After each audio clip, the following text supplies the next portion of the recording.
বাংলাদেশ ইস্যুতে এবার সরাসরি মোদি সরকারকে দুষলেন পশ্চিমবঙ্গের মুখ্যমন্ত্রী মমতা বন্দ্যোপাধ্যায়।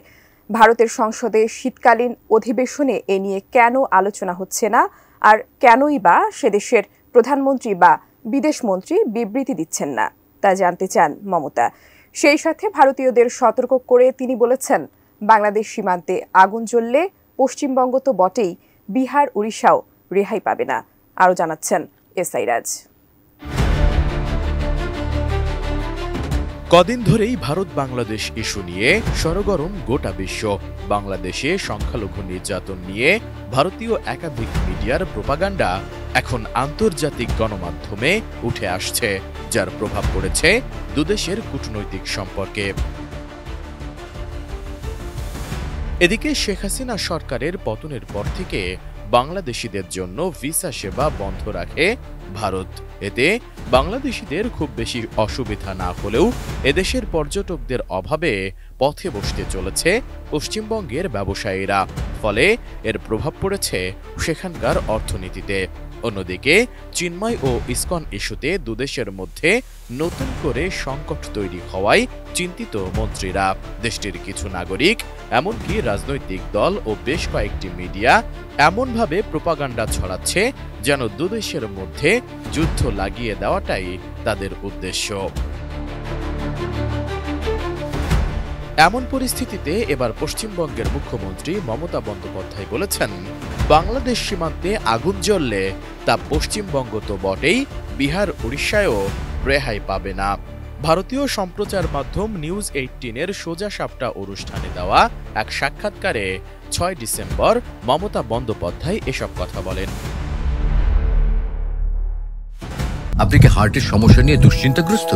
স্বল্প খরচে হার্টকে ভালো রাখার সহজ উপায় মাতৃভূমি হার্ট কেয়ারে।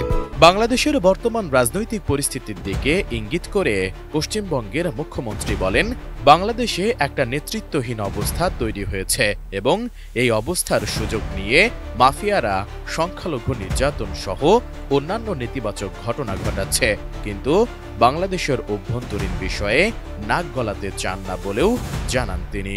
সরকার যখন দুর্বল হয়ে যায় আর এক শ্রেণীর মাফিয়া রাজ যখন সুযোগটা পেয়ে যায়, তখন এই সমস্ত ঘটনাগুলো ঘটে। মাৎস্যনায় কথাটা আমরা ইতিহাসে পড়েছি। তখন ছোট মাছকে গিলে খায়, এই রকম অবস্থা হয়ে গেছে, একটা লিডারলেস টাইপ হয়ে গেছে, সেই জন্য প্রবলেমটা হচ্ছে। But I don't want to interfere in Bangladesh internal matter.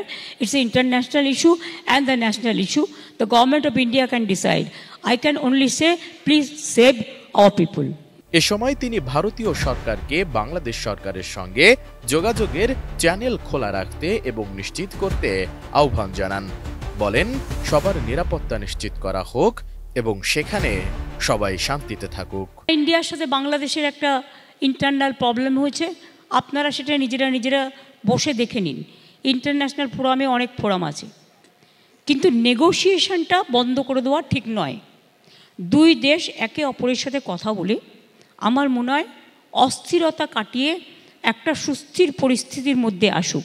Mamata Bandyopadhyay আরও বলেন, সবকিছুর পরেও তিনি চান বাংলাদেশ তার কঠিন সময়ে অতিক্রম করুক। পশ্চিমবঙ্গ বাংলাদেশের সঙ্গে সাধারণ ভাষা এবং সংস্কৃতি শেয়ার করে।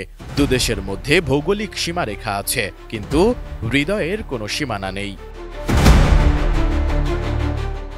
সাক্ষাৎকারে প্রতিবেশী দেশগুলোর সাথে ভারতের অস্থিরতার কারণ কি এবং এর পেছনে কেন্দ্রীয় সরকারের ব্যর্থতা আছে কিনা জানতে চাইলে মমতা বলেন, আমি দ্বিপক্ষীয় বিষয় নিয়ে কখনো প্রকাশ্যে কথা বলি না, এটা আমার দেশ।